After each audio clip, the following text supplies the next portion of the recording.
नमस्कार, मैं हूं दीपक चौरसिया। आपके अपने शो देश की बहस के साथ हम एक बार फिर से हाजिर हैं। जैसा कि आप जानते हैं, न्यूज नेशन का ये वो मंच है जहां होती है आपके मन की बात।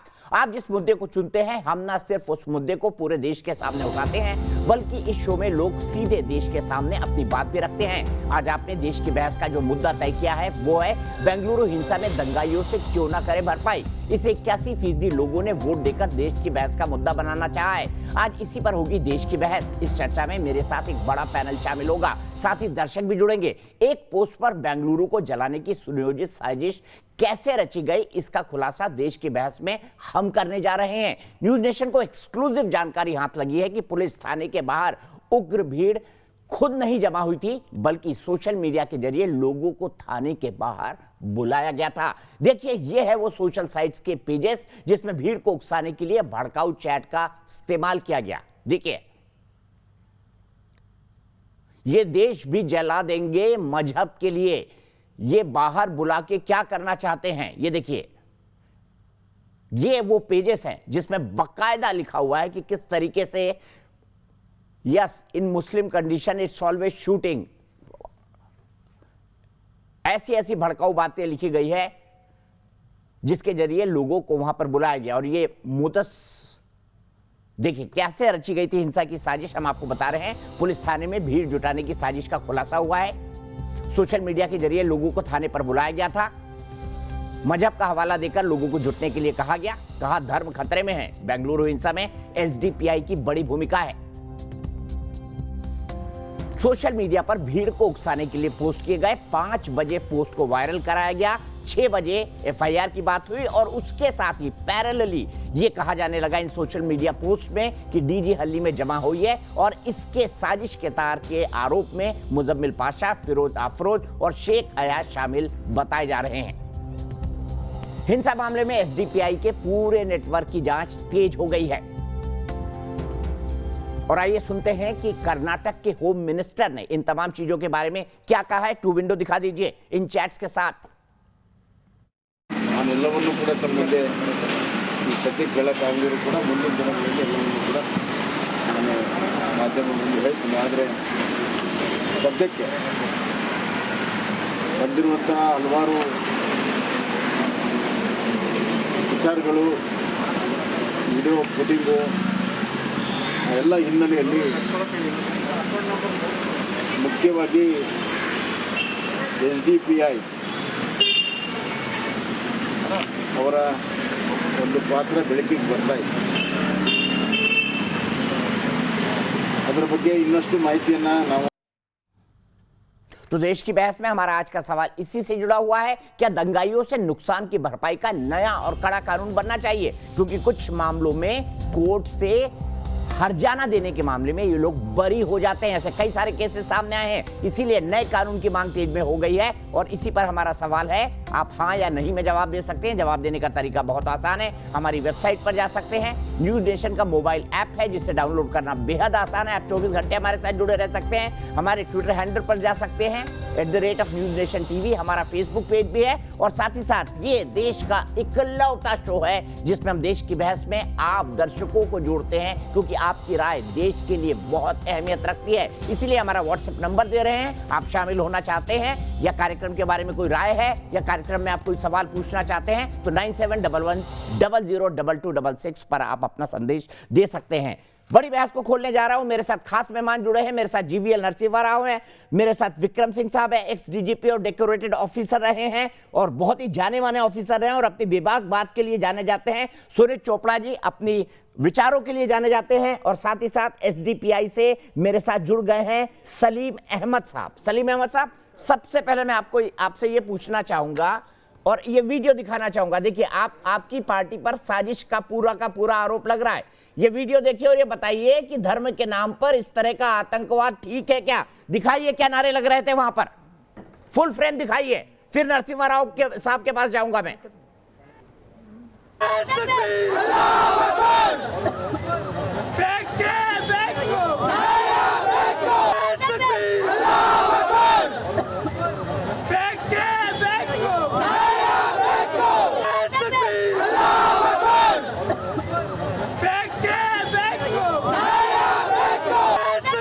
दिखा रहे हैं लग रहे थे, बताइए। आपकी पार्टी क्या मुसलमानों की पार्टी है एसडीपीआई? लोकतंत्र पे भरोसा नहीं है। और पुलिस के सामने जलाने से पहले ये अल्लाह अकबर के नारे क्यों लग रहे थे? एसडीपीआई ने भीड़ क्यों बुलाई फेसबुक पोस्ट के जरिए? बताइए। ये तमाम मैं दिखा रहा हूं, यलगार नाम का एक हैशटैग का फेसबुक पेज बना हुआ है। सलीम जी, मैं सबसे पहले आपको एक बात क्लियर कर दूं, social democratic party of India कोई गैर काम नहीं करती, कानून के दायरे में रहते हुए पूरे काम करती है। जो आप कह रहे हैं दंगे की बात, एसडीपीआई के मुजम्मिल पाशा स्टेशन के अंदर गेट के अंदर खड़कर बात कर रहे हैं और बोल रहे थे जूती से मारेंगे। सुनाऊंगा आपको बाइट। बोल रहे थे जूती से मारेंगे अगर हमारे मजहब के बारे में कुछ बोला। किसको? किसी के मजहब के बारे में गलत टिप्पणी नहीं होनी चाहिए। पर इसके लिए आप डेमोक्रेसी पर भरोसे करने वाले क्या पुलिस थाने को जला देंगे? तो मुझे बोलने दीजिए। जी बोलिए, मैं सवाल पूछ रहा हूं आपसे। पहले मेरी बात सुनिए। सोशल एसडीपीआई वहां पर किसी को भड़कावन भाषण नहीं दिए। और दूसरी बात, स्टेशन के अंदर जो आपको गेट दिख रहा है, गेट के अंदर खड़े हुए हैं एसडीपीआई के कैडर्स, और वहां पर कंप्लेंट करने के लिए पुलिस के समर्थन के साथ खड़कर अनाउंस किए थे। और रही बात ये नारे तकबीर अल्लाह अकबर की बात आप जो बोल रहे हैं, मैं इसके लिए आपको वजाहत कर दूं। जिस तरह हिंदू लोग जिस तरह जय श्री राम कहते हैं, ठीक उसी तरह मुस्लिम अल्लाह अकबर कहते हैं। अल्लाह बड़ा है। घर जलाने से पहले जय श्री राम थोड़ी बोलते हैं, श्रद्धा और भक्ति के साथ बोलते हैं। आप भी बोलिए अल्लाह अकबर, कौन रोकता है आपको? मैं बोल देता हूँ अल्लाह अकबर, गॉड इज ग्रेट, बोलने में कोई बुराई नहीं है। मैं खुद बोल रहा हूँ अल्लाह अकबर, आपके सामने बोल रहा हूँ। बोल रही है, लेकिन दंगा करने से पहले अल्लाह अकबर, धर्म के नाम पर दंगा करा रहे हैं आप। बोल रहे हैं, वो बताइए मुझे। हम दंगे करने वाले नहीं। चलिए सुनिए आप, ठीक है, आप ये कह रहे हैं मुजम्मिल पाशा का बयान सुनवाता हूं आपको, इसीलिए हम 4 बजे वहां पर। देखिए सलीम भाई, सलीम अहमद साहब, मुजम्मिल पाशा का बयान सुन लीजिए। कितना प्रजातांत्रिक, कितना अहिंसात्मक, कितना लोकतंत्र पे भरोसा करने वाला उनका बयान है। सुनिए, सुनाइए मुजम्मिल पाशा का बयान और जनाब को फ्रेम में रखिए। तो आप लोग समझ सकते हैं किस लेवल पर जाकर ये फिस्ताई सोच रखने वाले क्या लेवल पर अपना फिस्ताई एजेंडा कामयाब करने की कोशिश कर रहे हैं। मगर इन लोगों को ये माइक के जरिए से मैं एक मैसेज देना चाहता हूँ, यहाँ पर ये तुम्हारा यूपी बिहार का स्टाइल यहाँ पर करे, सिवाय जूती के मारेंगे, दूसरा पढ़ते नहीं कभी। यूपी बिहार का स्टाइल नहीं चलेगा, जूती से मारेंगे। बड़ी प्रजातांत्रिक और अहिंसात्मक बात है सर। ये बता रहे हैं जिस तरह यूपी में जो स्टाइल बनाए हैं, जो अत्याचार का स्टाइल बनाया है, क्या अत्याचार है भाई यूपी में? बताइए ना। जो दुनिया का सबसे बड़ा छठा राज्य है, क्यों झूठ फैला रहे हैं आप? क्या बताऊं, क्या अत्याचार हुआ यूपी में? बताइए कौन सा, क्या अत्याचार हुआ यूपी में? हाँ, अत्याचार यूपी में चल रहा है ना। आज क्या चल रहा है? फेक एनकाउंटर हुए हैं ना वहां पर। अरे इनकाउंटर अपराधियों के हुए भैया, अपराधियों के इनकाउंटर हुए हैं। आतंकवाद और दंगा तो आप यहां कर रहे हैं, एसडीपीआई के कैडर के लोग। बताइए ना, जूती से मारेंगे, ये कौन सी प्रजातंत्र की भाषा है? पुलिस स्टेशन के अंदर से क्यों बोला जा रहा है? पुलिस स्टेशन के अंदर से वहां पर अवाम को समझा रहे हैं, कि जूती से मारो इनको, आग लगा दो। पुलिस वालों को बोला कि आपको जान से मारना है। जूते मारने की बात कहां की है? क्या? देखिए यहां पर मैं बताता हूं आपको एक बात, हुजूर अकबर सल्लल्लाहु अलैहि वसल्लम के बारे में कोई गलत बोला तो उसको जूते से ही मारेंगे। आ गए अपनी वाली पे आप। बड़ी प्रजातांत्रिक पार्टी है आपकी। पुलिस वालों को नहीं, पुलिस वालों को भी जूते से ही मारा है, पत्थरों से मारा है, रॉड से मारा है, पेट्रोल बम से मारा है। कौन मारा ये है? असम का पोस्ट दिखा रहा हूं मैं आपको। एक प्रोफेसर ने लिखा था भगवान श्री राम के खिलाफ, एक प्रोफेसर ने लिखा था, सिर्फ एफआईआर हुई, उसको कोई जान से मारने नहीं गया। बाहर आतंक करने वालों के साथ में नहीं थे, बाहर लड़ने वालों के साथ में नहीं थे। भीड़ क्यों बुलाई? फेसबुक पोस्ट करके बताइए। सीधे चलता हूं जीवीएल साहब के पास। जीवीएल साहब, ये क्यों नारा लगा रहे हैं अल्लाह अकबर? ये धर्म के नाम पर हिंसा क्यों? नहीं दीपक जी, ये पूरी तरह, ये पूरा घटनाक्रम को देखने के बाद ये कोई अचानक हुआ कोई घटना नहीं, बहुत ही पूर्व योजनाबद्ध तरीके से यह पूरा एक लोगों को मोबिलाइज करके उनके पास हथियार थे, जो पुलिस के जो द्वारा जो 7 FIR दर्ज किए गए उसमें 16 SDPA मेंबर्स हैं। ये कैसे कह सकते हैं, पूरी तरह PFI का हाथ और पूरा स्टाइल के पीछे भी आप देखिए, ये हर जैसा आतंकवादी संस्था या जैसा हर अराजकता फैलाने वाली संस्था का एक फुटप्रिंट, एक USP रहती है उनकी। ये उनकी तौर तरीका है, इसी प्रकार लोगों को मोबिलाइज करना और इसी प्रकार अराजकता फैलाना, और जिस प्रकार कानून को अपने हाथ में लेकर के पुलिस स्टेशन को जलाने का, विधायक के घर को जलाना, दर्जनों गाड़ियों को आग में राख कर देना, ये कांग्रेस पार्टी और SDPA दोनों कहीं ना कहीं मिले हुए हैं दीपक जी। ये केवल SDPA का नहीं है, क्योंकि कांग्रेस अपने दलित विधायक का साथ नहीं दे रही है। वो दलित विधायक कह रहे हैं, श्रीनिवास मूर्ति जी, वो कह रहे हैं तो मेरे घर को क्यों जलाया, मेरे घर पर क्यों बम फेंका गया, पेट्रोल बम, और कांग्रेस के नेता अपने दलित विधायक के साथ नहीं दे रहे हैं, बड़ा अन्याय कर रहे हैं अपने विधायक के साथ। ये केवल और केवल अराजकता और इस प्रकार की अर्जनी करने वाली, राइट करने वाली SDPA को समर्थन दे रही है कांग्रेस पार्टी। इससे कहीं ना कहीं ये दोनों का कंबाइंड प्लॉट साफ दिखाई दे रहा है। लेकिन आपने भी कहा था जीवीएल नरसिम्हा राव साहब की SDPI पर बैन लगेगा, आपने नहीं लगाया। PFI दंगे फैला रही है, दिल्ली दंगे में शामिल थी, PFI सपोर्ट कर रही थी शाहीन बाग को, उसने दंगे में एक एक्टिव रोल अदा किया, लेकिन PFI पर भी कोई कार्रवाई नहीं। अब तो पूरा केस बनता है SDPI को बैन करने का।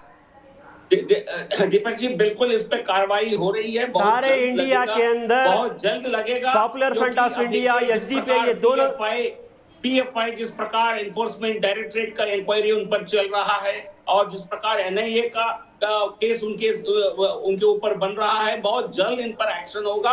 पर लेकिन SDPI और PFI को कानूनी कार्रवाई में कहीं पर भी PFI का हाथ प्रूव नहीं हुआ है, SDPI का हाथ प्रूव नहीं हुआ है। बनी है, इन पर बैन जरूर लगेगा। कुछ समय तो लग रहा है प्रोसेसेस में, पर लेकिन जरूर लगेगा। ये भारत को पाकिस्तान बनाने की आपकी जो सोच है, ये जो घटनाक्रम बंगलुरु में हुआ है, ये अक्सर पाकिस्तान में देखा जाता है। सिखों को जिस प्रकार मेरे हिंदुस्तान को हिंदुस्तानी रहने तो आप पाकिस्तान मत बनाओ, बीजेपी के लोग कर रहे हैं किया गया पॉलिटिकल। वैसे ही आपने जो बेंगलुरु में किया है, ये अराजकता, ये आतंकवाद से कम नहीं है। इसके लिए हर एक मुजरिम को सबक मिलेगा। उनको आतंकवाद की बात मत कीजिए, कानूनी तहत उन पर एक्शन लिया जाएगा। ठीक है, मुझे बताइए SDPI एक प्रजातांत्रिक संगठन है या एक आतंकवादी संगठन? PFI एक प्रजातांत्रिक संगठन है या धार्मिक और आतंकवादी संगठन? साफ जवाब दीजिएगा सलीम अहमद साहब। Social democratic party of India, India के कॉन्स्टिट्यूशन के तहत चलने वाली एक पार्टी है। कॉन्स्टिट्यूशन में कहां लिखा है कि थाना जलाया जाए, दलित MLA का घर जलाया जाए? भैया बता दीजिए कॉन्स्टिट्यूशन के किस पेज में लिखा है थाना जलाया जाए, अल्लाह अकबर बोल के दलित MLA का घर जलाया जाए, लोगों को मारने की कोशिश की जाए, पुलिस वालों को मारने की सार्वजनिक घोषणा की जाए? वो FIR भी दिखाऊंगा, चिंता मत करिए आप। आपने वहां धमकी दी है कि इन पुलिस वालों को जला दिया जाएगा कानपुर की तर्ज पर। FIR आप दिखाइए, FIR बन सकती है। जब बीजेपी के लोग, बीजेपी के नेता, जब पुलिस मिलती है तो FIR वैसा ही बनता है। सर आपका नेता चाहिए, इसे हम भी वही डिमांड कर रहे हैं। ये देखिए, ये FIR ऑन एयर है, मुझे इसका टेक्स्ट भी दिखाइए जहां कहां गया पुलिस वालों को मारेंगे। घटी है, इसमें इनका कोई लेना देना नहीं है। किसका लेना देना नहीं भैया? आपका नेता क्या कर रहा था वहां पर? क्यों बोल रहा था जूती से मारेंगे? क्यों बोल रहा था जूती से मारेंगे? हमारा नेता जो वहां पर अंदर खड़ के बात कर रहा था, अवाम को समझा रहा था। अरे वाह, जूते से मारना समझाना होता है तो फिर आतंक क्या होता है? जूते से मारना अगर समझाना होता है, पेट्रोल बम मारना अगर समझाना होता है, आग लगाना अगर समझाना होता है, तो आतंक क्या होता है? सलीम अहमद साहब जवाब दीजिए। नरसिम्हा राव साहब, मैं 1 मिनट आऊंगा। विक्रम सिंह जी और सुबी जी मेरे साथ जुड़ी हुई हैं। सुबी, 1 मिनट आपका, विक्रम सिंह जी 1 मिनट आपका। आपको नहीं लगता, दोनों से एक ही सवाल है, आपको नहीं लगता कि दंगाइयों से पूरी सार्वजनिक संपत्ति जब तक वसूली ना जाए, इनकी बेल नहीं होनी चाहिए, मुकदमा उसके बाद ही चलना चाहिए? सुबी जी, दीपक जी देखिए, लॉ तो सीधा सीधा कहती है, सुप्रीम कोर्ट के क्लियर कट जजमेंट्स हैं कि कोई भी पब्लिक प्रॉपर्टी को अगर डैमेज किया जाता है तो जो दंगे कर रहे हैं, ना ही सिर्फ राइटर्स बल्कि जो लोग दंगे करवा रहे हैं, जो लोग भड़काऊ भाषण दे रहे हैं, इंस्टिगेट कर रहे हैं, वो भी अकाउंटेबल है और उनकी भी प्रॉपर्टीज अटैच होनी चाहिए। हमारे योगी जी तो बहुत अच्छे से सुप्रीम कोर्ट की गाइडलाइंस का पालन करते हुए उत्तर प्रदेश के लिए बीजेपी का सबसे बड़ा हाथ है। नवीन के पास वो पेज कैसे आया जो अगर आप सल्लल्लाहु अलैहि वसल्लम के बारे में गलत गलत विचार कहने के लिए दिए? नहीं करूंगी। अगर ये मेरे 1 मिनट के टाइम में भी बीच में बोलेंगे मैं ऐसे नहीं बोल पाऊंगी। ना सलीम भाई सुन लीजिए, सलीम भाई सुन लीजिए 1 मिनट। एहतेशाम भाई भी बैठे हुए हैं यहाँ पर। एहतेशाम भाई के पास सुबह के बाद जाऊंगा, फिर विक्रम सिंह जी के पास। जी दीपक जी देखिए, मैं ये बोलना चाह रही हूँ, आज तो ये लोग ये बहाना ले रहे हैं कि प्रॉफेट मोहम्मद सल्लल्लाहु अलैहि वसल्लम का किसी ने मजाक उड़ा दिया, उनको अपमानित कर दिया, इसलिए इनकी भावनाएं आहत हो गई तो ये कर रहे हैं। मैं ये बोलना चाहती हूँ कि ये इनका पैटर्न है, इनकी भावनाएं हर चीज में आहत हो जाती हैं। कभी एनआरसी में घुसपैठियों को बाहर निकालने को बोलो तो भी इनकी भावनाएं आहत हो जाती हैं, पॉपुलेशन कंट्रोल की बात करो तो भावनाएं आहत हो जाती हैं, धर्म परिवर्तन के खिलाफ कोई कानून लाने की बात करो तो भावनाएं आहत हो जाती हैं, सीएए में प्रताड़ित पड़ोसियों को बुलाने की बात करो तो भावनाएं आहत हो जाती हैं। ये भावनाएं आहत होने की वजह से देश नहीं जला रहे हैं, ये सिर्फ अपना शक्ति प्रदर्शन करने के लिए देश जलाते हैं, अपनी जिद पकड़ के देश में आग लगाते हैं अपनी जिद पूरी करवाने के लिए।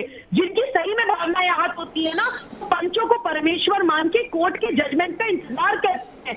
जैसे हम लोगों ने किया, श्री राम को सदियों तक इन लोगों ने बेइज्जत किया, कोर्ट में खड़ा किया, लेकिन हम सब भारतीयों को भरोसा था इंसाफ के ऊपर, भगवान के ऊपर, अल्लाह के ऊपर, तो हमने वेट किया।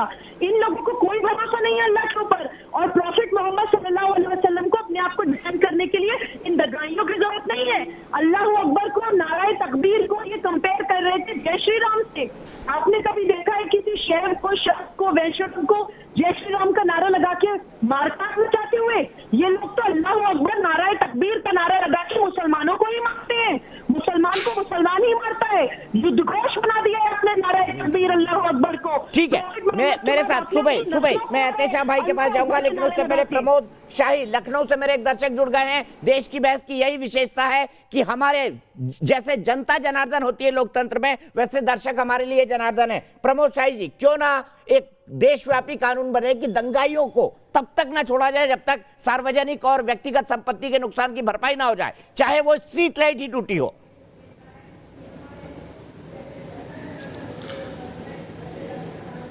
जय हिंद दीपक जी। हेलो, जय हिंद, बोलिए, जय हिंद, क्विकली बोलिए। हाँ, किसी भी हालत में ये बर्दाश्त नहीं किया जाएगा। हमारे माननीय योगी जी ने जो रूल बनाया था उसी तरीके से वहां भी सख्त रूल बनाया जाए और इनसे पूरी भरपाई की जाए। उनको किसी भी लेवल से छोड़ा ना जाए, चाहे कोई भी दंगाई हो, चाहे कैसे भी हो, उनका भरपाई करना अति आवश्यक है। उसके बाद उनको सुनियोजित जो ढंग से जो राइट्स किया है, हर एक आदमी इसके पीछे कौन है उनको भी इसमें पकड़ा जाए। किसी भी लेवल से छोड़ना या किसी लेवल से इनको बर्दाश्त करना, ये कतई यहाँ की पब्लिक नहीं चाहती, कोई भी आम पब्लिक नहीं चाहेगा। ठीक है, बिल्कुल सही बोला आपने, ये जनता की भावना है। एहतेशाम भाई, आपके पास आऊंगा। सुबह ने राम मंदिर का एग्जाम्पल दिया कि कैसे 500 साल तक इंतजार किया गया। एक सोशल मीडिया की पोस्ट, मैं मानता हूं कि किसी भी धर्म के बारे में गलत टिप्पणी नहीं करनी चाहिए, लेकिन ऐसा क्यों है कि अल्लाह का इस्लाम तो बोलता है कि शांति और संवेदना बरतो, लेकिन मुल्ला का इस्लाम 24 में से 25 घंटे खतरे में ही रहता है हमेशा।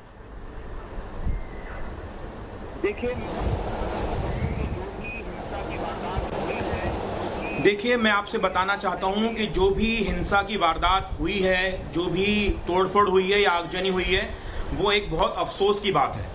और हमारे हिंदुस्तान का संविधान जो भी क्रिमिनल हैं, जो भी इस तरह के पोस्ट करते हैं, उनको पनिश करने के लिए सक्षम है। और बेंगलुरु की हिंसा को जो भी हिंदुस्तानी मुसलमान है वो कोई भी सपोर्ट नहीं करता, ना मैं करता हूं, ना हम उन अपराधियों का केस भी अदालत में नहीं लड़ेंगे। लेकिन ये जो नैरेटिव हिंदुस्तान में बिल्ड हुआ है, ये किसने किया है, ये मैं आपको बताना चाहता हूं। जब बाबरी मस्जिद शहीद हुई थी, उसी दिन अगर अडवाणी साहब को और उमा भारती जी को, इनको जेल भेज दिया जाता, सख्त सजा दी जाती, गए थे सर, वो हमको नहीं देखना पड़ता। जेल गए थे वो, माता टीला में रखा था, मैंने रिपोर्टिंग करी थी वहां से। आप सुप्रीम कोर्ट के एडवोकेट है, आपको नहीं पता तुरंत गिरफ्तारी होती है सब नेताओं की, उनसे बहुत जेल में रहते 1.25 महीने वो। कि बीजेपी एक ऐसी पार्टी है जिसने आतंकवादी साध्वी प्रज्ञा को सांसद तक बना के भेज दिया, संसद में, तब आपके चैनल ने उनके ऊपर डिबेट नहीं करी। मैं कह रहा हूं साध्वी प्रज्ञा को भी जेल भेजिए, बेंगलुरु में जिन्होंने हिंसा करी उनको भी जेल भेजिए। सर वो जेल और गई बाबरी थी, मस्जिद सालों जिन जेल में लोगों रही ने थी शहीद साध्वी करी है, प्रज्ञा। जिन क्रिमिनल्स ने बाबरी मस्जिद शहीद करी, उनके वजह से पूरे हिंदुस्तान में राइट्स हुए हैं, उनको भी जेल भेजिए। आपका जो कानून है वो सिलेक्टिव मुस्लिम्स के लिए यूज होगा, हिंदू लोगों के लिए यूज नहीं होगा। ये कहां का संविधान आप लोग बनाना चाह रहे हैं? नहीं एहतेशाम भाई, आज आपने अभी जो बात कही ना, आरएसएस बीजेपी, यही बात आज पाकिस्तान के विदेश मंत्रालय ने इमरान खान के कहने पे कही है। मैं कोट करके दिखाऊंगा, जीवीएल साहब हाथ उठा रहे हैं, फिर विक्रम सिंह जी। देखिए यही नैरेटिव जो अभी जो भाई साहब बोल रहे थे, आप कुछ न कुछ इसी सैकड़ों इस देश में आतंकवादी घटनाएं हुई, आप उन सबको समर्थन किया है। आप अपने आप को बड़े लॉयर कह रहे हैं, आपको मालूम नहीं है क्या किस प्रकार वो केस अभी भी चल रहा है? उसमें उनका कोई पर्सनल इन्वॉल्वमेंट नहीं था, ना अडवाणी जी का था, ना उमा जी का था, किसी का पर्सनल इन्वॉल्वमेंट था ही। लेकिन आप चाहते हैं आप कांग्रेस पर्सनल इन्वॉल्वमेंट बताइए, एक डॉक्यूमेंट दिखाइए जिसमें ये लिखा हो कि साध्वी प्रज्ञा का पर्सनल इन्वॉल्वमेंट नहीं था। आप आतंकवाद, आप बीजेपी के प्रवक्ता हैं, लेकिन उससे पहले आप हिंदुस्तान के नागरिक हैं। और मैं आज आपसे कह रहा हूँ, हिंदुस्तान की शान मैंने आपकी बात सुनी है, करेगा, मैं सबसे पहले खड़ा हूँ। सर ये एसडीपीआई वालों ने करी ना, आपको भी नारे सुनवा देता हूँ। एक मिनट जीवीएल साहब, कौन से नारे लेकर आग लगाई गई वो सुनवा दिया जाए, एक बार सुनवाइए, फिर से एहतेशाम जी को सुनवाइए।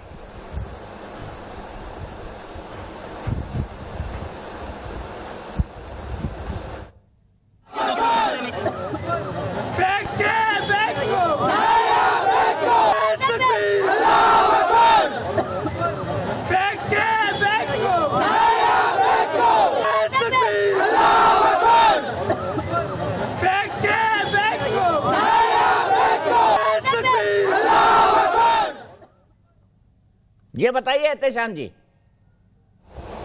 ये बड़ा प्रजातांत्रिक काम था, एक राजनीतिक पार्टी एसडीपीआई के एक नेता मोहम्मद पाशा वहां खड़े हुए थे और ये नारे लगवा रहे थे। अल्लाहू अकबर कह के कोई काम अगर क्राइम किया जा रहा है उसकी हम लोग मजम्मत करते हैं, इन सबको अरेस्ट किया जाना चाहिए। लेकिन मैं आपसे कह रहा हूं कि अडवाणी जी को क्यों नहीं हमारे लीडर अंदर खड़े थे गेट के अंदर। अरे भाई किया गया था एहतेशाम जी, जरा अपनी जानकारी तो करेक्ट कर लीजिए। अरेस्ट रहे थे वो 1.5 महीना, बेल पे छूटे हुए हैं। दंगाइयों का साथ देती है, तब आपके मुंह में दही जम जाता है। मेरे मुंह में कभी दही नहीं जमा, मेरे मुंह में कभी दही नहीं जमा एहतेशाम जी, मेरा ट्रैक रिकॉर्ड चेक कर लीजिएगा जीवीएल जी। या अल्लाहू अकबर कह के दंगे भड़का जाए, इनको जेल भेजेंगे। आप कहिए, कर्नाटक स्टेट में येडियुरप्पा की हुकूमत अपनी नाकामी को छुपाने के लिए एसडीपीआई को बीच में प्रोजेक्ट कर रहा है। इन्हें बलि का बकरा सिर्फ एसडीपीआई मिला है।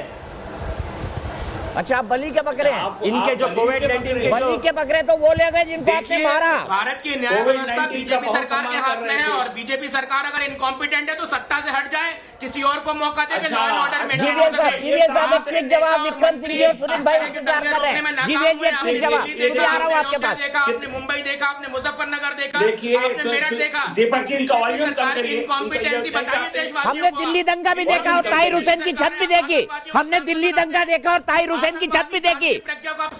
और जो जय श्री राम बोल के दंगा करेगा उसके खिलाफ भी यही बोलूंगा मैं। जो जय श्री राम बोल के दंगा करेगा ना एहतेशाम भाई, उसके खिलाफ भी यही बोलूंगा। जीवीएल साहब कुछ करें जो आपने उनको।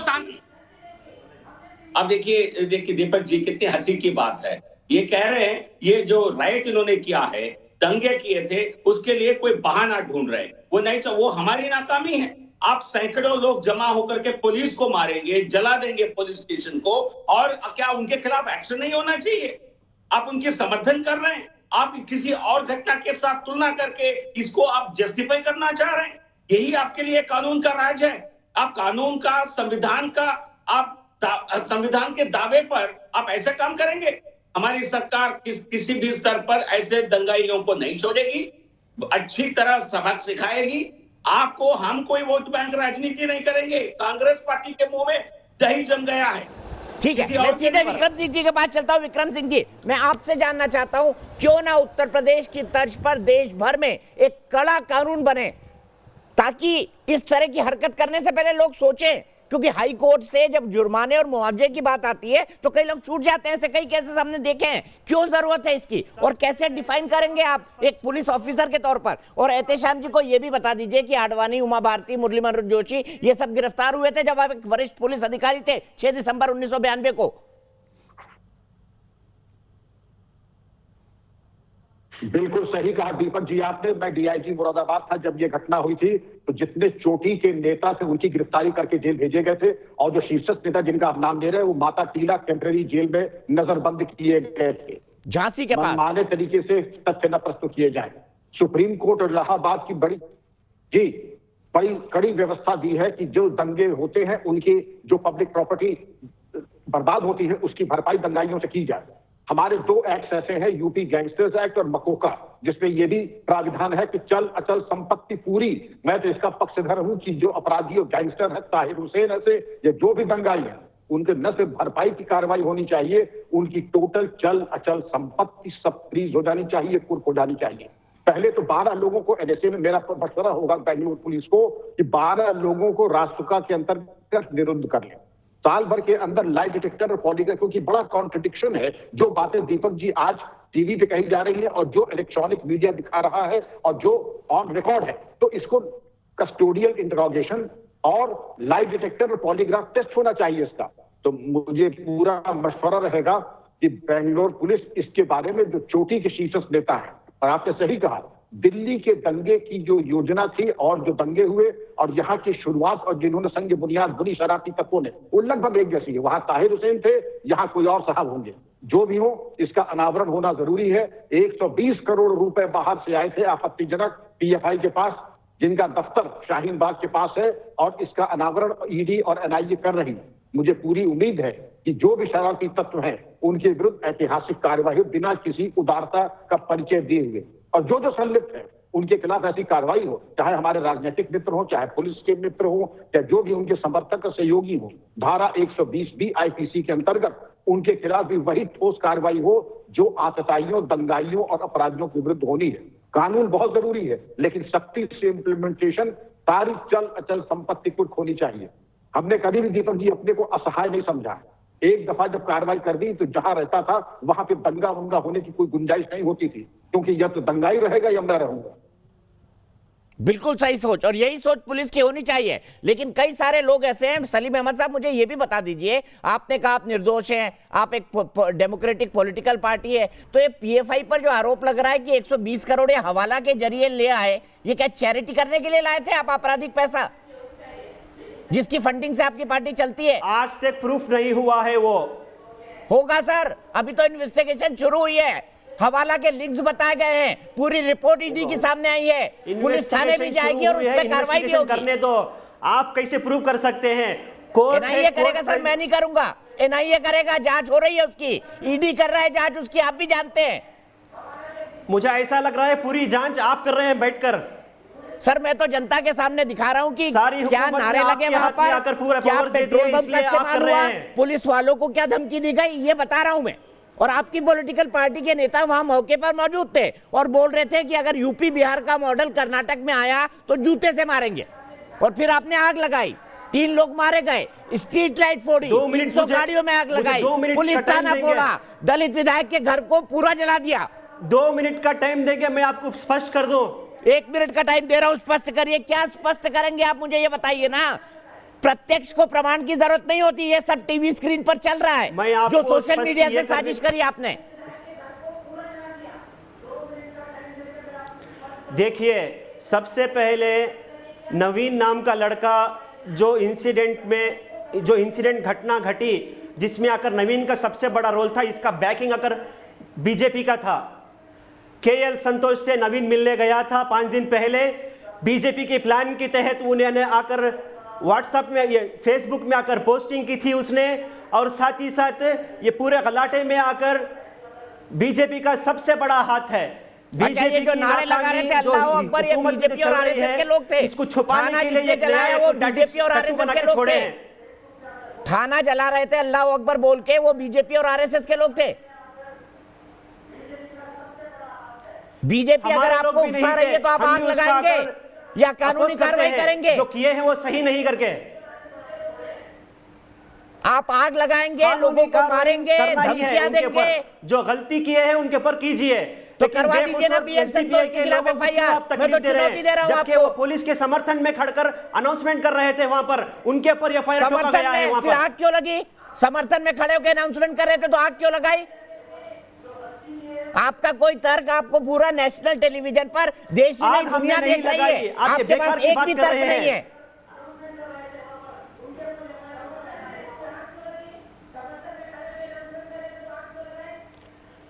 पुलिस स्टेशन के अंदर पुलिस ऑफिसर ने हमारे लीडर और कैडर्स को स्टेशन के अंदर ही रखा था ताकि आप बाहर मत जाओ। तो हमें बाहर का कुछ मालूम नहीं।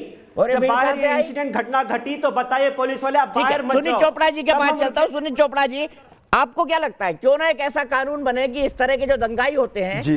इनसे सार्वजनिक और व्यक्तिगत संपत्ति जब तक ना वसूली की जाए तब तक केस भी ना खुले इनके खिलाफ, नया कानून बने?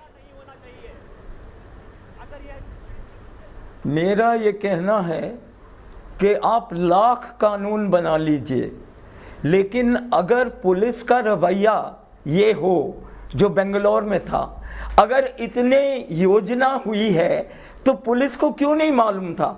इनकी जो इंक्वायरी होनी चाहिए थी, इनके पास इंफॉर्मेशन होनी चाहिए थी, वो तो थी नहीं। तो मेरा ये कहना है, एक पुलिस को पहले से मालूम होना चाहिए, जनता से लिंक होना चाहिए। दूसरी चीज़ है कि पुलिस जो है, पुलिस जब जनता उसके पास आए कुछ काम करवाने के लिए तो जल्दी कर देना चाहिए। दोनों चीजें नहीं थी। नहीं तो दंगा होगा। तीसरी चीज, नहीं तो और ये दंगा होगा। बीजेपी की बात है। अगर पुलिस जल्दी काम नहीं करेगी, बोलेगी 2-3 उन घंटे दे दो प्रांतों तो में हो दंगा रहा होगा। है जहां बीजेपी की सरकारें हैं। कश्मीर में बीजेपी के मुख्यमंत्री को आज तक बंद रखा है। यूपी में पुलिस के डीजीपी को मारा गया, डीएसपी को मारा गया बुलंदशहर में।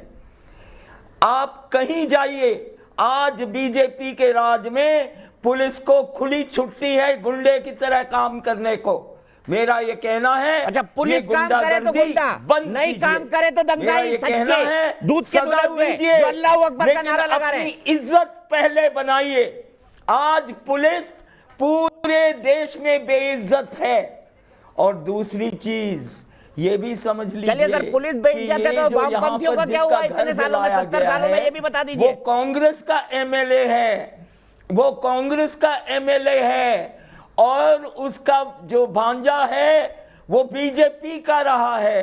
ठीक है, उसके चलिए। अलावा विक्रम सिंह जी हमने अगर नोट जुड़े हुए किया हैं, है विक्रम सिंह जी, कि ये विक्रम तीसरे सिंह जी चले आदमी गए को हमारे, इस्तेमाल करते हैं गंदगी करने के लिए, जैसे कश्मीर ठीक है। में किया है। ठीक है, सुबह खान को मैं यहां लाऊंगा। सुबह हाथ उठा रही थी। सुनील चोपड़ा जी के तर्क सुने, पुलिस कार्रवाई करे तो वो गुंडा, यूपी में गुंडा, और बेंगलुरु में पुलिस ने कार्रवाई नहीं की तो दंगे हो गए। छोटी सी बात है, नॉर्मल सी बात, कोई दिक्कत नहीं है, दंगे ही करे ना, अल्लाह अकबर बोल के, दिक्कत क्या है? जी दीपक जी, इन लोगों की नजर में पुलिस तो गुंडा है और आतंकी, दंगाई और आतंकवादी इनकी नजर में मासूम बच्चे हैं, इनके बहुत सगे भाई बंधु हैं, इसलिए इन्हें इतना बुरा लग जाता है। बुरहान वानी हेडमास्टर का बेटा था।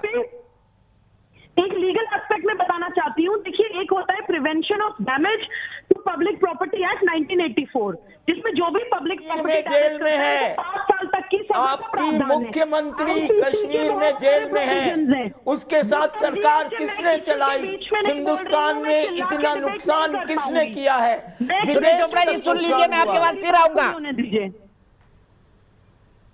ये लोग, इनका बीच में चिल्लाना इस बात का सबूत है कि ये तर्क से मेरी बात का जवाब इनको नहीं आप दे मौका सकते। दे चुके हैं, पहले मैंने इनको बताया, सुना है। सेंट्रल एक्ट से, ये तो पूरी IPC RSS की लाइन दे ही रही है। जजमेंट से, वो तो है ही है। हमारी आईपीसी में एक होता है right to private defence, section 96 से सेक्शन 106 ढूंढ लीजिएगा।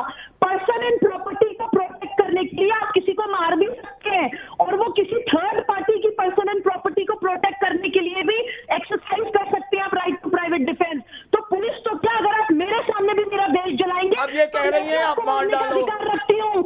अब ये कह रही हैं आप मार डालो, कानून की क्या जरूरत है? आप अपने आप गोट से बन जाओ। मैं आपको बोलती हूँ, आप अपने आप गोट से बन जाओ। वाला रहेगा या मैं रहूंगी, मैं अपना right to private defence exercise करूंगी। हम लोग अपनी आंखों पे पट्टी बांध के आपको देश को जलाते हुए नहीं देख सकते। हाँ, गोट से, बिल्कुल। हर गोड से वायरस हुआ है इनको। गोड से वायरस कोरोना से भी बुरा है। गोड से वायरस कोरोना से भी बुरा है। ये भारत चलाते हैं, फ्रांस में चार्ली एब्दो की बेइज्जती करते हैं, ये भारत जलाते हैं। एफआईआर नहीं होता, दुनिया में कुछ भी होता है इनको भारत जलाने का बहाना चाहिए, पाकिस्तान को नहीं। अरे आपने 400 साल पुरानी मस्जिद तोड़ दी, और क्या करना चाहिए? जाके सर वो 500 साल पुराना मंदिर था, आपको पता नहीं है सुनील चोपड़ा जी? सुप्रीम कोर्ट ने क्या कहा, पढ़ लीजिए एक बार। 2.5 घंटा चाहिए क्या? कानून का भी वो भी क्या सत्यानाश करके अखंडा से पूछना पड़ेगा क्या? किससे पूछना पड़ेगा? दीपक जी, अच्छा ये एसडीपीआई, एक मिनट दे दे मुझे। जो लोग अखंडा श्रीनिवास जी को पूछकर पुलिस स्टेशन में कार्रवाई चलनी चाहिए थी क्या? 2.5 घंटा एक एफआईआर के लिए रोकते हैं। एक मिनट, सुबी खान आपसे सवाल पूछ रही है एसडीपीआई के नेताजी सलीम भाई, आपसे सवाल पूछ रही है सुबी खान, जवाब दीजिए। सुबी फिर से पूछिए। हाँ बोलिए। सलीम भाई एक सवाल पूछ रहे हैं मैं आपसे। प्रॉफेट मोहम्मद सल्लल्लाहु अलैहि वसल्लम के अपमान होने की अगर आपको इतनी तकलीफ है तो आप जैसे मोहम्मद के पुतले क्यों नहीं जलाते हैं? इसका जवाब दे दीजिए मुझे। आतंकी संगठन कैसे चलते हैं हमारे मोहम्मद के नाम पे? बताइए, आतंकी संगठन जैसे मोहम्मद, प्रॉफेट मोहम्मद के नाम पर क्यों चलता है? उनका साथ दे रही थी, आज तक उसको जेल में क्यों रखा है? आतंक तो हिंदुस्तान में नहीं है, आतंक के लोग सिर्फ बीजेपी के लोग हैं। मैं मैडम को एक बात स्पष्ट कर दूं, सीरिया में बीजेपी आरएसएस है क्या भाई? इराक और बगदाद में कौन सी बीजेपी आरएसएस थी? सीरिया में बीजेपी आरएसएस है? बताइए मुझे। ईरान में बीजेपी आरएसएस है? इशू को डाइवर्ट मत कीजिए। इंडिया में रही है, इंडिया के प्लेटफॉर्म पर रही है, इंडिया की गुफ्तगू कीजिए आप। उनके भाई बताइए ना, पाकिस्तान क्यों आता है आपके वाले पास? मुसलमानों जब को हमें क्यों बात मार रहे करते हैं हैं तो सीरिया के अंदर? पाकिस्तान भी आप लेकर आते बताइए, हैं। जवाब दीजिए मुझे सलीम अहमद, जवाब दीजिए। लेकिन आरएसएस का बाप था। मुझे मेरे देश से प्रेम है, मेरे देश की बात कीजिए। दुनिया गई भाड़ में, मेरा हिंदुस्तान शांति से रहना चाहिए। ऐसे भड़काऊ काम करने वाले बीजेपी लोग जो बैठकर सलीम अहमद साहब ये बताइए ना, नारा लेकर रहे हैं, नारा फिर से सुनवाऊं, अल्लाह अकबर बोल के आप लोग क्यों जला रहे थे एसडीपीआई के लोग? पुलिस थाने को, एमएलए के घर को, बताइए। देश की बात कर रहे हैं आप, बड़ी बड़ी बातें कर रहे हैं, देश के बारे में सोचेंगे, देश के बारे में सोचेंगे। बताइए अल्लाह अकबर बोल के क्यों जला रहे थे आप? दोनों मेजर जनरल जीडी बख्शी भी जुड़ गए, मैं इनसे पूछूंगा यही सवाल, क्योंकि बड़ा सवाल उठाया इन्होंने। तो बीजेपी को फायदा है। वहां पर समझाने के लिए 2 मिनट के लिए गए थे हम, चुनावी फायदे के लिए समझाने के लिए 2 मिनट के लिए आग लगवाई भाई आपने, 3 लोग मर गए उसमें, एमएलए का घर जला दिया, 2 पुलिस थाने जला दिए, जो लोग इलेक्शन 6 महीने बाद होने वाला है, इसका बीज बोने के लिए ये हरकत की है। और आपने बीज बोने दिया बीजेपी को। चलिए बीजेपी ने करा, मान भी लिया, तो आपने बीजेपी को ये करने का मौका क्यों दिया? सलीम अहमद साहब, हिंसा का जवाब हिंसा होता है प्रजातंत्र में, बताइए। माना बीजेपी ये करती है, उसके लिए कोर्ट और अदालतें नहीं है। वहां पर तर्क के लिए मैंने मान लिया बीजेपी ये करती है, पर उसके लिए कोर्ट और अदालत नहीं है, तो हम स्टेशन गए थे अंदर, फिर आग लगा दी। हिंसा से कोई नहीं वहां पर, देखिए तकरीबन हिंसा नहीं हुआ वहां पर। अरे वाह, हिंसा नहीं हुआ बोल रहे हैं, जरा हिंसा की तस्वीरें बता दीजिए। और मैं चाहता हूं जनरल जीडी बख्शी के पास, देश के सबसे डेकोरेटेड आर्मी ऑफिसर हमारे साथ है, जनरल साहब मैं चाहता हूं, सुबीर ने एक बात बताया कि प्रॉफेट मोहम्मद का अपमान तो जैसे मोहम्मद भी करता है, एक आतंकी संगठन का नाम इन्होंने प्रॉफेट मोहम्मद के नाम पे रखा है। तो मुझे ये बताइए कि एक फेसबुक पोस्ट ने जो किया उसके बाद ये दंगा आप कैसे देखते हैं इसको? आप हिंदुस्तानी चैनल है तो हिंदुस्तान की बात कीजिए। जैशे मोहम्मद के पास आप जाए, जैशे मोहम्मद लोगों का कत्लेआम हिंदुस्तान में ही करता है, पार्लियामेंट पे अटैक भी जैशे मोहम्मद ने ही कराया, पुलवामा में भी उसका नाम आया, 1000 ऐसे अटैक है जिसमें जैशे मोहम्मद का नाम आया। और बोलिए, और बोलिए सलीम अहमद साहब।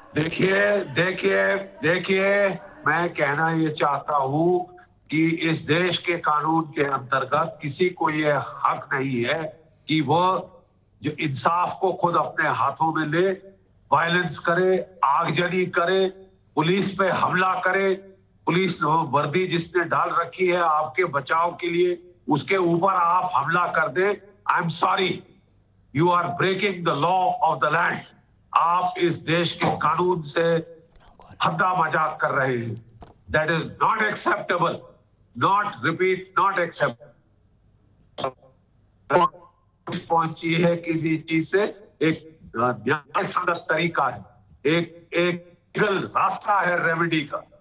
लेकिन आप जाके किसी का घर घेरें, वहां पे आग लगाएं, फिर आप जाके पुलिस पे हमले करें और ऊपर से बोले कि साहब मैं तो, ये तो अच्छा समझाना है साहब, इसमें आपने लोगों को जला के मार दिया। This is not acceptable. Sir मैं आपसे ये समझना चाहता हूं कि दिल्ली दंगों की पैटर्न पर हुआ है, दिल्ली दंगों में जिस तरह से फ्लैश मॉब को इकट्ठा किया गया मोबिलाइज करके, ठीक उसी तरह बेंगलुरु में किया गया। ये फ्लैश मॉब का कॉन्सेप्ट हिंदुस्तान में कहां से आ गया? स्टेशन के अंदर थे, कंपाउंड के अंदर, तकरीबन 2 बजे तक भी कंपाउंड के अंदर ही था।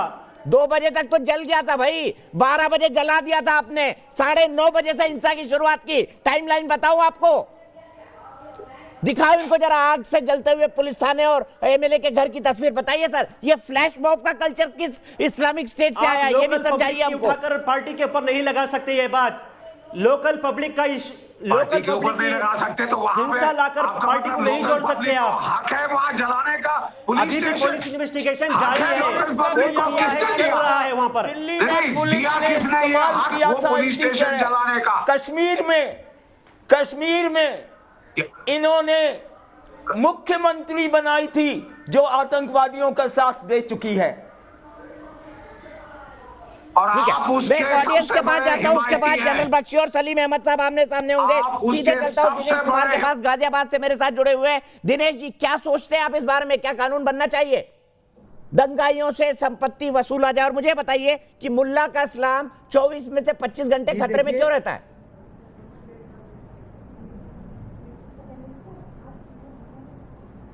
नमस्कार दीपक जी।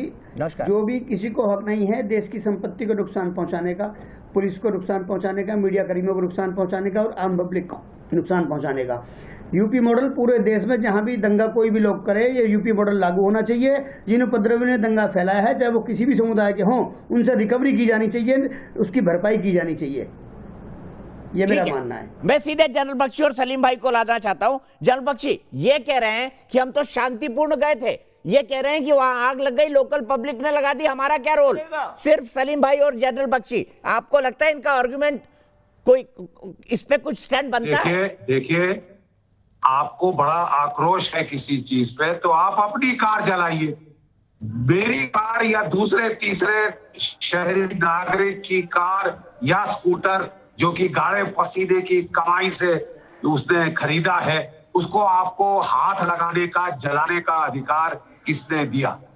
बड़ा सीधा सवाल। जवाब दीजिए सलीम भाई। अपने घर की चीजों को आग लगा लेते, बड़ा गुस्सा था आपको, ये अपमान हुआ है, अपमान हुआ है, अपनी कार जला लेते, अपना घर जला लेते। स्टेशन के सामने जो हमारे मुजम्मिल की बुलेट खड़ी थी उसको भी जला दिए।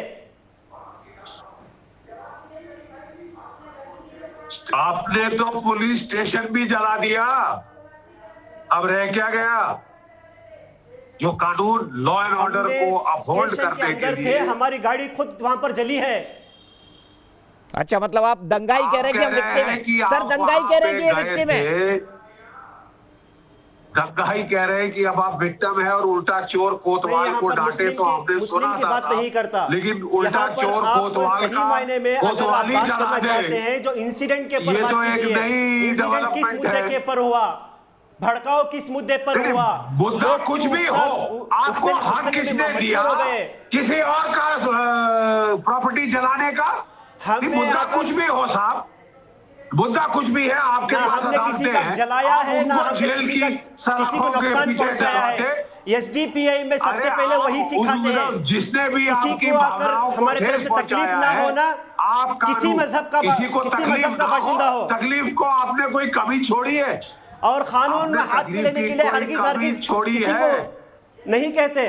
अच्छा, आपने थाना जलाया, आपने कानून को हाथ में लिया ही नहीं, क्योंकि कानून को आप हाथ में लेते ही नहीं है। आपने एमएलए, दलित एमएलए का घर जला दिया, वो भी कानून हाथ में लेना नहीं था। आपके नेता भाषण दे रहे थे जूती से मारेंगे, वो भी कानून हाथ में लेना नहीं था। आप तो गांधीवादी अहिंसा के पुजारी हैं, आप तो महान गांधीवादी अहिंसा के पुजारी हैं सलीम अहमद साहब, जिसका पीएफआई जैसे आतंकी संगठन से सीधा संबंध है।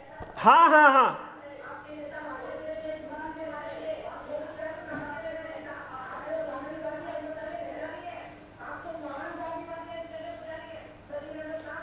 हम देश के भक्त हैं, हाँ, देशद्रोही नहीं, देशद्रोही के संगठन जो है वो आरएसएस है, बीजेपी है, जो हिंदुत्व के बीज बोकर सारे हिंद में आकर भड़काऊ का काम कर रही है। अच्छा, वो भड़काऊ काम कर रही तो आप क्यों भड़क गए भाई? कोर्ट में जाना था। अगर बीएल संतोष ने किया एफआईआर लिखानी थी उनके खिलाफ, आप क्यों भड़क गए? ये देश चलता है, यहाँ भड़कने की बात ही क्या है? अरे कोई, हम भड़के ही नहीं भाई, हमने थाने में आग लगाई नहीं, हमने तो एमएलए का घर भी नहीं जलाया। इफ्रा जान जी, दिल्ली में तो दंगा ऐसा ही हो गया, रिएक्शन में हो गया, क्योंकि कपिल मिश्रा ने एक बयान दे दिया था। यही बोलती है ना इफ्रा?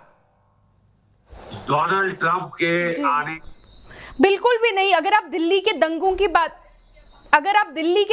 बात करते हैं तो आपको मैं याद दिला दूं, दिल्ली में 40 मुसलमानों को मौत के घाट उतार दिया गया, 400 अल्पसंख्यकों के घर जलाए गए। तो दिल्ली में दंगे किसमें, ऑफिसर का भी नाम ले लीजिए। उनका दोनों को सुना है जी, उसमें 13 आवाज उठेगी लगातार।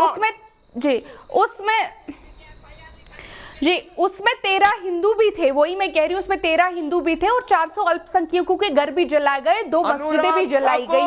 तो अगर आप कह रहे हैं बिल्कुल दिल्ली की तरह हुआ है, तो शायद दिल्ली की तरह ही हुआ होगा। काउंटर सवाल उसके बाद 1 मिनट दूंगा, एक काउंटर सवाल उसके बाद 1 मिनट दूंगा, सिर्फ इफ्रा की आवाज। सुनीत भाई, आप सुनीत सर, मैं आपके पास आ रहा हूं। सुनीत सर, मैं आपके पास आ रहा हूं। मेरा बड़ा सीधा सा सवाल है, देश में किसी भी दंगे का पैटर्न देख लीजिए, 70 साल में दंगे वही सबसे ज्यादा 90% क्यों होते हैं जहां अल्पसंख्यक मुस्लिम पॉपुलेशन ज्यादा होती है? जवाब दीजिए इसका।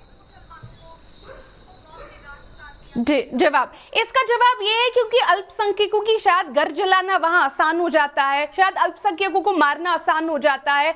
अगर आप देखेंगे, मेरा सवाल ये भी आपसे उल्टा रहेगा, क्यों हमेशा उसी स्टेट में दंगे क्यों होते हैं जिस स्टेट में बीजेपी का राज होता है? बीजेपी तो 1980 में जन्मी है, हिंदू मुस्लिम दंगे क्यों होते हैं? 1980 में जन्मी है, 1980 से पहले दंगे नहीं हुए इस देश में। 1984 में, एक सेकेंड, नहीं, 1980 में जन्मी बीजेपी, 1980 से पहले। इफ्रा जी, कितनी मासूम है आप, कितनी मासूम है, आपको पता ही नहीं 1980 से पहले दंगे ही नहीं हुए देश में। अरे